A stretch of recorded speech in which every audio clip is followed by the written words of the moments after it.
ఎలా ఉన్నారు? అందరూ బాగుండాలి, అందులో నేను కూడా ఉండాలని మనస్ఫూర్తిగా కోరుకుంటున్నాను. ఎవరైతే ఫస్ట్ టైం మన ఛానల్కి వచ్చారో సబ్స్క్రైబ్ చేసుకోండి. పూజ చేసే సమయంలో చేయకూడని తప్పులు ఏంటో ఇప్పుడు మనం తెలుసుకుందాం. సో సూర్యోదయం కన్నా ముందుగానే ఇంటి ముందు ముగ్గు వేసుకోవాలి. ఎందుకంటే ఆ లక్ష్మీదేవిని మన ఇంట్లోకి ఆహ్వానిస్తున్నామని అర్థం. అలాగే తప్పకుండా తలంటు స్నానం చేయాలి. చేశాక నీటిని కారుతున్నప్పుడు పూజ అస్సలు చేయకూడదు. సో కొంతమంది ఇంట్లో పనులన్నీ అయిపోయాక 11 గంటలకి 12 గంటలకి దీపారాధన చేస్తూ ఉంటారు. ఇలా చేయడం వల్ల మీకు పుణ్య ఫలితం అయితే అస్సలు దక్కదు. ఉదయమే పూజ అనేది చేసుకోవాలి.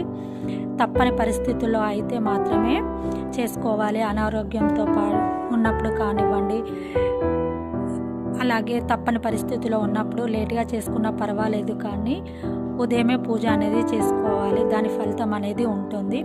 సో మీకు వీలు కాకపోతే సాయంత్రం పూజ చేసుకుంటే ఇంకా చాలా ఫలితం ఉంటుంది. సాయంత్రం చేసే పూజకి చాలా ఫలితం ఉంటుంది.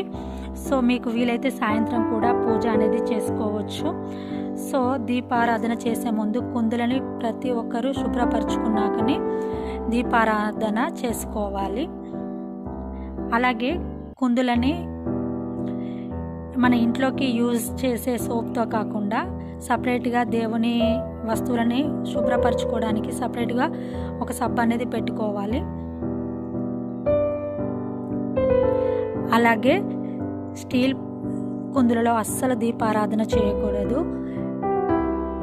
వెండి కుందులు కానివ్వండి, ఇత్తడి కుందులు కానివ్వండి, అలాగే మట్టి ప్రమిదలోనైనా కూడా దీపారాధన చేయాలి తప్ప స్టీలు వాటిలో అస్సలు దీపారాధన చేయకూడదు. అలాగే అంతకుముందు పూజలో ఉపయోగించిన పువ్వులను తీసుకొని దేవుడి గదిని శుభ్రపరచుకున్నాకనే మళ్ళీ ఈరోజు పూసిన పువ్వులని దేవునికి అలంకరించుకోవాలి. అలాగే పూజ చేసే సమయంలో దేవుని ఫోటోలను ఏ రోజు పడితే ఆ రోజు శుభ్రపరచుకోకూడదు. గురువారం కానీ శనివారం కానీ శుభ్రపరచుకోవాలి. అలాగే దేవుని ఫోటోలకి ఫస్ట్ గంధం బొట్టు పెట్టాలి, తర్వాత కుంకుమ బొట్టు పెట్టుకోవాలి. అలాగే మీ పూజ గదిలో పగిలిన దేవుని ఫోటోలను అస్సలు ఉంచకూడదు. వాటిని మీకు దగ్గరలో ఉన్న దేవాలయంలో పెట్టిరండి. అలాగే ఒకే దేవునికి సంబంధించిన చాలా ఫోటోలను కూడా ఉండకూడదు దేవుని గదిలో. అలాగే దీపారాధన చేసే సమయంలో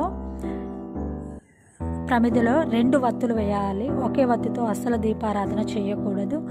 అలాగే దీపారాధన చేసే సమయంలో అగ్గిపెట్టెతో అస్సలు దీపారాధన చేయకూడదు. ఏకహారతితో కానివ్వండి, అలాగే క్యాండిల్తో మాత్రమే ఉపయోగించి దీపారాధన చేయాలి.